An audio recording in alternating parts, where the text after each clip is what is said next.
दोस्तों and my fellow चाणक्यंस, I hope it's giving you that much high जो कि मैं फील कर रहा हूँ। वो कहते हैं ना, नशे की हाई की जगह बी हाई ऑन लाइफ।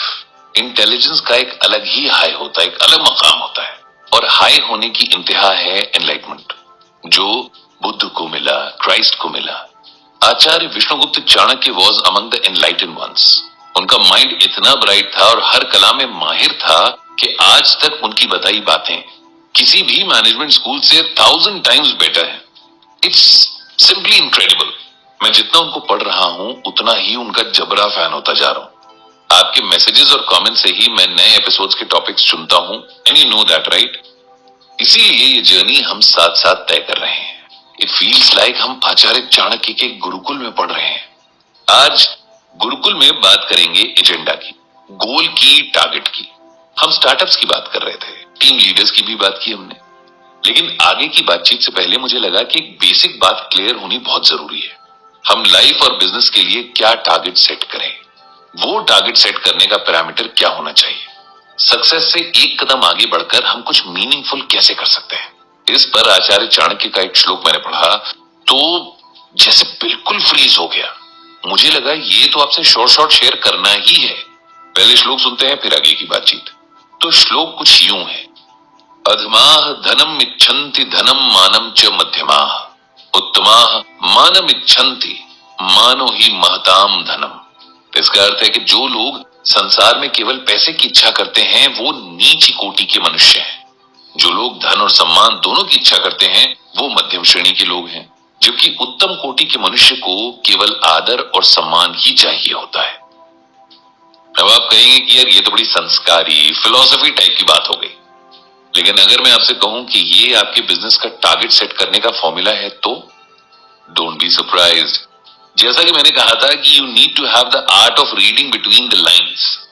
अब इस श्लोक को आपके स्टार्टअप के टारगेट पर अप्लाई करते हैं।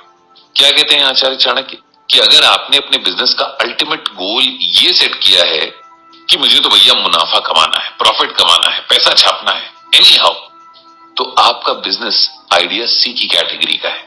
अगर आपने अपना टारगेट सेट किया है कि आपको सिर्फ प्रॉफिट ही नहीं बल्कि मार्केट में गुडविल भी चाहिए, यानी आपके ब्रांड की एक पहचान हो, उसे लोग रिकॉग्नाइज करें और उसकी एक अच्छी इमेज हो, लेकिन प्रॉफिट अब भी आपकी पहली प्रायोरिटी है, तो आपका बिजनेस बी कैटेगरी यानी मीडियम टाइप है। आप ठीक ठाक सक्सेसफुल हो जाएंगे। लेकिन अगर आप तीसरे टाइप के हैं, यानी आपका टारगेट है एक ऐसा प्रोडक्ट और ब्रांड तैयार करना जो लोगों के दिल से जुड़े, उसकी गुडविल ही उसका सबसे बड़ा एसेट हो, तो trust me bro, history create करने वाले ऐसा ही सोचते हैं। ये फेसबुक मार्क जकरबर्ग ने कब का बेच दिया होता अगर उसे सिर्फ प्रॉफिट ही कमाना होता तो। वो जानता था कि अगर उसके प्रोडक्ट ने लोगों की जिंदगी में जगह बना ली तो फिर उसका ब्रांड हिस्ट्री क्रिएट करेगा ही करेगा, फिर प्रॉफिट तो झक मारकर पीछे आएगा ही। आमिर खान का डायलॉग था ना 3 इडियट्स में कि कामयाब होने के लिए मेहनत मत करो, बल्कि इतनी मेहनत करो कि कामयाबी झक मारकर तुम्हारे पीछे आए। कुछ ऐसा ही स्टार्टअप फाउंडर्स का माइंडसेट होना चाहिए। देखिए, पंसारी की दुकान और स्टार्टअप में सिर्फ माइंडसेट का फर्क होता है। दोनों की अपनी रिस्पेक्ट है, लेकिन दोनों अलग कैटेगरी हैं। आप किस कैटेगरी में हो ये आपको डिसाइड करना होगा। उसी के हिसाब से फिर आप अपना टारगेट चूज कर पाएंगे। स्टीव जॉब्स का एग्जांपल यहां देना चाहूंगा मैं। You know he was a college drop out, right?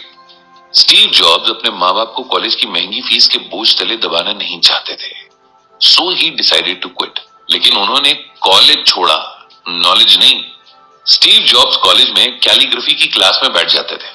Seeking होनी चाहिए, ड्राइव होनी चाहिए, तो रास्ता मिल ही जाता है। एप्पल ने जब अपना कीबोर्ड बनाया तो स्टीव जॉब्स की वही कैलीग्राफी की क्लासेस में बैठना काम आया। आई विल रिकमेंड कि आप स्टीव जॉब्स की एक स्पीच जरूर सुने। वो किसी कॉलेज के फंक्शन में दी हुई स्पीच है। It's class apart. इसमें भी स्टीव जॉब्स जिस मेन चीज पर फोकस करते हैं वो एक्सीलेंस है, और ये हम सबके लिए सबक है। आचार्य चाणक्य भी अपने श्लोक में एक्सीलेंस अचीव करने के ही फॉर्मूला दे रहे हैं। भाई, सक्सेस कोई मैगी नहीं है जो 2 मिनट में बन गई। वैसे फैक्ट तो ये है कि मैगी भी 2 मिनट में नहीं बनती, लेकिन पॉइंट ये है कि आपको अपना टारगेट अचीव करना है तो अपनी पूरी पर्सनालिटी पर वर्क करना पड़ेगा। एक्सीलेंस अचीव करने के लिए चलता है अप्रोच से छुटकारा पाना होगा। आचार्य चाणक्य भी कहते हैं कि इंसान को अपना सर्कल, अपने दोस्त, अपना दुश्मन, सब कुछ माइंडफुली चूज करना चाहिए। आपने जो भी गोल सेट किया हो बस उसको इस कसौटी पर कसिए। क्या अल्टीमेट गोल है आपका? उससे कौन सा पर्पस सॉल्व हो रहा है? क्या वो लोगों की लाइफ में एक अच्छा इंपैक्ट छोड़ सकता है? Then you are sorted. देखिए, मार्केटिंग का गोल्डन रूल है यूटिलिटी एंड ट्रस्ट। आप एक साथ अगर लोगों के काम भी आ रहे हैं और उन्हें अपनी अच्छी सर्विस से ट्रस्ट दिला पाने में कामयाब रहते हैं तो आपको सक्सेसफुल होने से दुनिया की कोई ताकत नहीं रोक सकती। लेकिन अगर आपने टारगेट ही छोटा सेट किया है तो आपके एफर्ट्स भी वैसे ही होंगे। हमारे सारे वेद पुराण यही कहते हैं कि इंसान को जीवन बहुत मुश्किल से मिलता है। ये एक महान अवसर है। इस अपॉर्चुनिटी को बेकार मत करिए दोस्तों। अपना टारगेट सेट करो और उसमें आचार्य चाणक्य के बताए पैरामीटर्स फॉलो हो रहे हैं या नहीं ये चेक करो। आपको अपने सवाल का जवाब मिल जाएगा। सो आई होप आज आपको इस बात की क्लैरिटी हो गई होगी कि अपना अल्टीमेट गोल कैसे डिसाइड करें। अगले एपिसोड में आचार्य चाणक्य से जानेंगे लाइफ के किसी और इंपॉर्टेंट एस्पेक्ट के बारे में। Till then take care of yourself.